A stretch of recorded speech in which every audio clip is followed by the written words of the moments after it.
कंस ने कहा ये तो ठीक है, पर लेकिन तुम्हें अंदर घुसने कौन देगा? तो पूतना बोली मैं जाऊंगी कृष्ण को मारने के लिए। कंस ने कहा तुम कैसे जाओगी? पूतना बोली मैंने एक निश्चय किया है,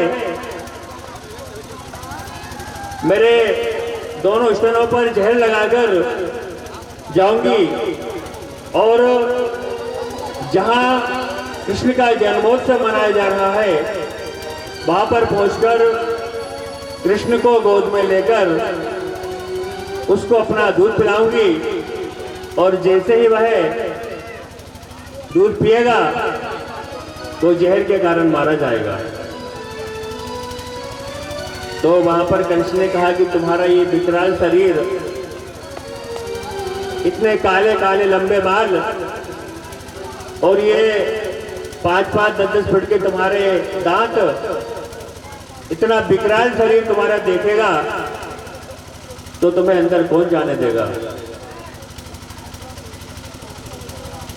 तो पूतना बोली मैं ऐसे ही नहीं जाऊंगी वहां पर, ये शरीर लेके वहां पर नहीं जाऊंगी, मैं अपने शरीर को परिवर्तन कर लूंगी और घूंघट ओढ़कर जाऊंगी। सज्जनों, जो घूंघट होता है इसमें बड़े बड़े काम हो जाते हैं। जो माताएं बहनें कथा में यदि नींद आ रही हो तो वो आराम से घूंघट ओढ़ के 3 घंटे सो सकती है, क्योंकि भैया लोग यदि सोएंगे तो हमको मालूम पड़ जाएगा कि कौन सो रहा है कौन नहीं जग रहा। हम उनको यहाँ से बोल देंगे कि भैया तुम सो रहे हो, लेकिन माताएं आराम से घूंघट ओढ़ के जब तक कथा हो रही है 3 घंटे तक आराम से सो सकती है। घूंघट में पता ही नहीं पड़ेगा कौन सो रहा है कौन जग रहा है, पड़ोसी को भी पता नहीं पड़ेगा। तो घूंघट ओढ़कर मैं चली जाऊंगी।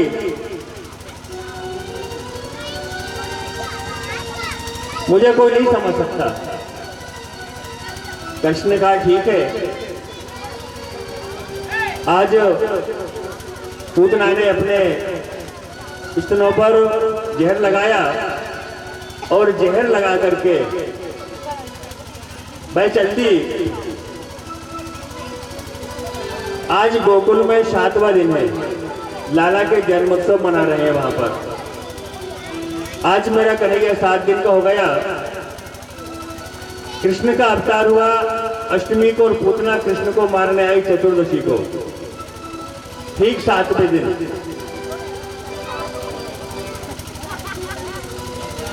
वहां पर यशोदा को बधाई देने के लिए दिन भर वहां पर बधाई देने वालों की भीड़ लगी है। 1000, 2-2 हजार, 5-5 हजार लोग आते हैं बधाई देने के लिए। वहां पर पहुंची पूतना, तो वहां पर पूतना को देखा और सबने पूछा कि भैया ये कौन है, बड़ी सुंदर इसने श्रृंगार किया है। एक बोली तू नहीं जाने, ये मैया यशोदा की बचपन की सहेली होगी,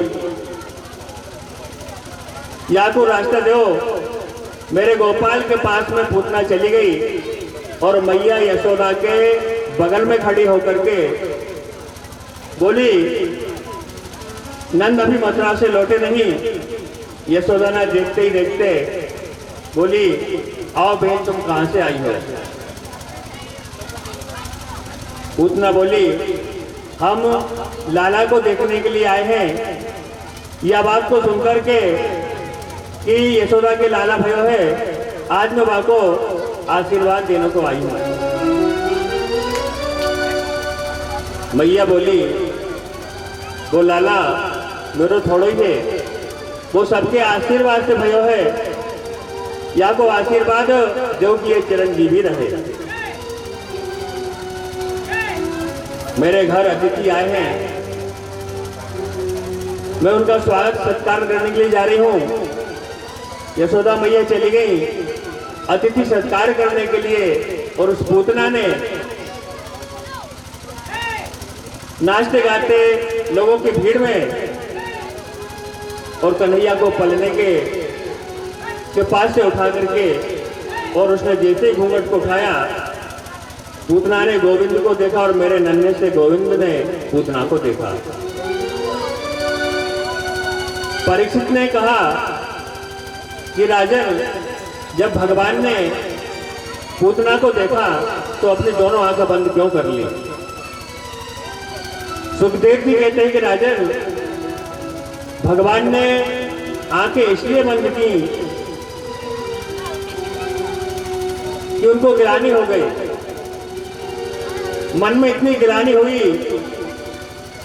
कि मेरे 24 अवतारों में 2 ही अवतार श्रेष्ठ हैं, एक राम और एक कृष्ण। मैंने 24 अवतार लिए और 24 अवतारों में 2 अवतार श्रेष्ठ हैं, लेकिन संयोग देखिए कि दोनों अवतारों में सबसे पहले एक नारी को ही मारना पड़ता है। राम जी ने सबसे पहले ताड़का को मारा था, और आज भगवान कृष्ण सबसे पहले पूतना को मारने जा रहे हैं। इसलिए भगवान के मन में ये गिलानी हुई कि 24 अवतारों में सबसे पहले हमने नारी को ही मारा।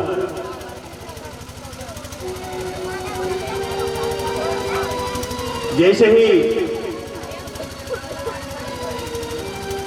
पूतना ने कन्हैया को दूध पिलाने के लिए उद्यत हुई, मेरे कन्हैया ने क्या किया मालूम है? दोनों हाथों से पूतना के ऊपर कस के पकड़ लिया। तो वहां पर पूतना घबराती हुई बोलती है, कन्हैया इतनी जोर से मत पकड़ो। तो कन्हैया बोले, हम जिसको पकड़ते हैं फिर उसको छोड़ते नहीं हैं। और 7 दिन का कृष्ण बोल गया, केवल 7 दिन के कृष्ण। वो बोली, छोड़ दो छोड़ दो। कन्हैया बोले, मौसी जी अब तो हम आपको पार लगा के ही छोड़ेंगे, अब तो हम आपको ठिकाने लगाकर ही छोड़ेंगे। और ये 7 दिन का बच्चा कितना बोलता है, ये जब पूतना ने सुना और जैसे ही पूतना ने अपना विकराल शरीर धारण किया और वो धड़ाम से जाकर के जमीन पर गिर गई। सुखदेव जी कहते हैं कि पूतना जब जमीन पर गिरी, उसका शरीर 18 किलोमीटर का हो गया। इतना विकराल रूप धारण हुआ, इसने बहुत से बाग बगीचों को दबा दिया।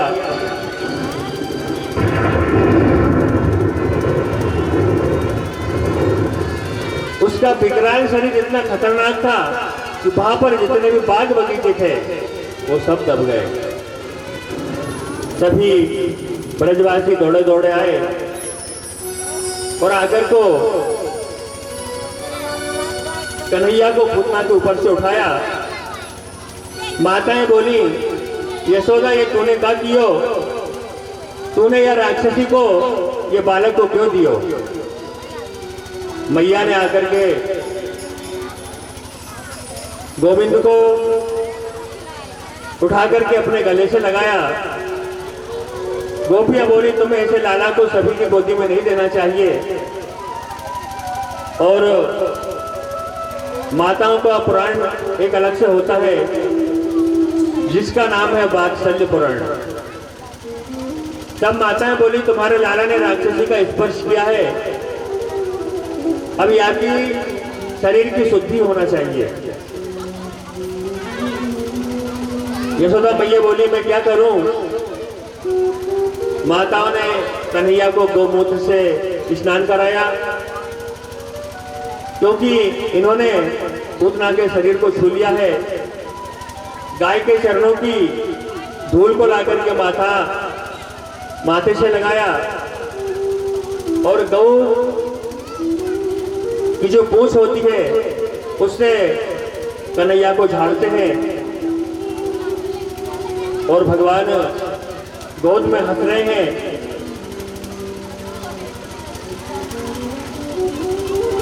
कि कबहू कहाँ लगी नाम बढ़ाई और राम न सकहीं नाम गुण गाई। भगवान के चरित्र का वर्णन कौन कर सकता है। पूतना के शरीर को पकड़ करके ब्रजवासी जब यमुना के किनारे लाए और जैसे ही पूतना के शरीर को चिता पर रख करके उसको जलाया तो उसके शरीर में से दुर्गंध आना थी।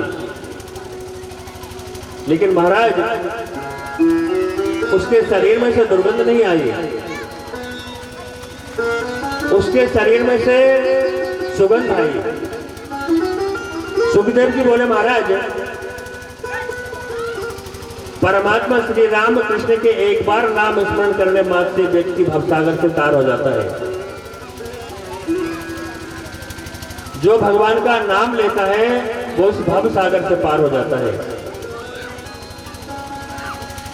और पूतना ने तो मेरे गोविंद को गोद में लेकर के अपना स्तनपान कराया है तो वो राक्षसी नहीं हो सकती,